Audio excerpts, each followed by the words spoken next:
ናለብያልኝ ሰው እኔ ያየሁትን ምናል ቢቀምስ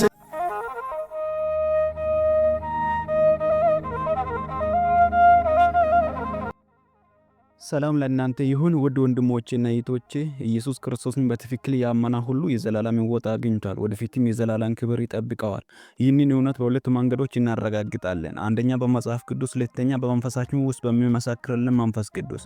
መጽሐፍ ቅዱስ እንዲህ ይላልና የዘላለም ሕይወት እንዳላችሁ ታውቁ ዘንድ በእግዚአብሔር ልጅ ስም ለምታምኑ ይህንን ጽፌላችኋለሁ። አንደኛ ዮሐንስ መልእክት ምዕራፍ 5 ቁጥር 13 እንዲሁም በሮሜ ምዕራፍ 8 ቁጥር 16 እስከ 17 የእግዚአብሔር ልጆች መሆናችንን ያ መንፈስ ራሱ ከመንፈሳችን ጋር ይመሰክራል። ልጆችም ከሆንን ወራሾችም ነን ይላል።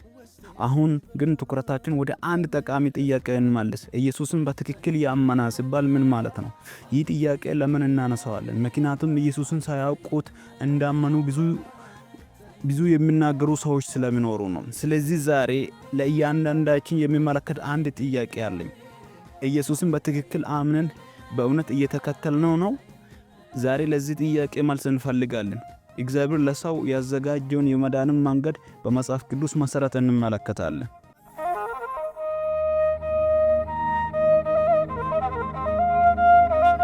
እሺ እንቀጥል። መጽሐፍ ቅዱስ እንዲህ ይላል። ሮሜ ምዕራፍ 10 ቁጥር 9 ኢየሱስን ጌታ ብለህ በአፍህ ብትመሰክር እግዚአብሔርን ከሙታን እንዳስነሳው በልብህ ብታምን ትድናለህ። መዳን የእግዚአብሔር ጸጋ ነው፣ በስራችን የምናገኘው ነገር አይደለም። በእምነት ብቻ የምንቀበለው ስጦታ ነው።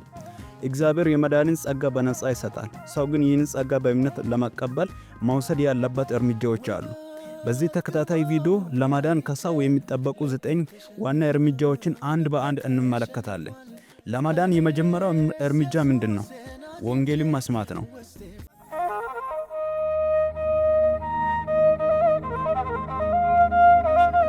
ወንጌል ማለት ምን ማለት ነው? ወንጌል ማለት ደስ የሚያሰኝ ዜና ማለት ነው። ይህ ደስ የሚያሰኝ ዜና ደግሞ ይህ ነው። ኢየሱስ ክርስቶስ ለኃጢአታችን ሞተ፣ ተቀበረ፣ በሶስተኛ ቀን ከሙታን ተነሳ።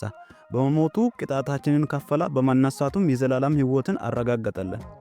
እግዚአብሔር ሰውን ለማዳን ያደረገው ይህ ዋና መልእክት ነው። መዳን የሚጀምረው ሰው ይህን ወንጌል ሲሰማ ነው። መጽሐፍ ቅዱስ እንዲህ ይላል፣ እምነት ከመስማት ይመጣል፣ መስማትም ከእግዚአብሔር ቃል ይላል። ሮሜ ምዕራፍ 10 ቁጥር 17 ይህ ማለት ሰው ክርስቶስን መልእክት ካልሰማ እምነት ሊኖር አይችልም። እምነት ካልነበረ መዳን አይችልም። ነገር ግን ወንጌልን መስማት በጆሮ ብቻ መስማት አይደለም፣ በተከፈተ ልብ መቀበል ነው።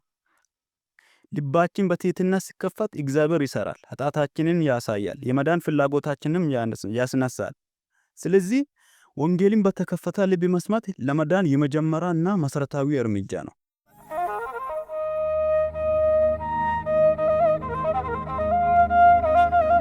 ይህ የመጀመሪያ እርምጃ ነው። ቀጣዩ እርምጃ ደግሞ ኃጢአትን መገንዘብና መጸጸት ነው። ይህን በሚቀጥለው ቪዲዮ እንመለከታለን።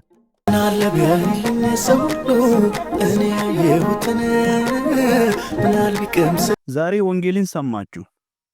ኢየሱስ ክርስቶስን የግል አዳኛችሁና ጌታችሁ አድርጋችሁ ያልተቀበላችሁ ልባችሁን ከፍታችሁ ኢየሱስን እንደ ጌታችሁ መቀበል ትፈልጋላችሁ? በኮሜንት ውስጥ አምናለሁ ብላችሁ ጻፉ። ቪዲዮን ላይክ ያርጉ፣ ሰብስክራይብ ያርጉ፣ ለሌሎችም ያጋሩ። በሚቀጥለው ቪዲዮ እንገናኛለን። እግዚአብሔር ይባርካችሁ። ቻው። ልዩ ነው ሰላሜ ሰላሜ፣ ልዩ ነው ረፍቴ፣ ኢየሱስ ሲገባ ከቤቴ ሰከነ ሕይወቴ።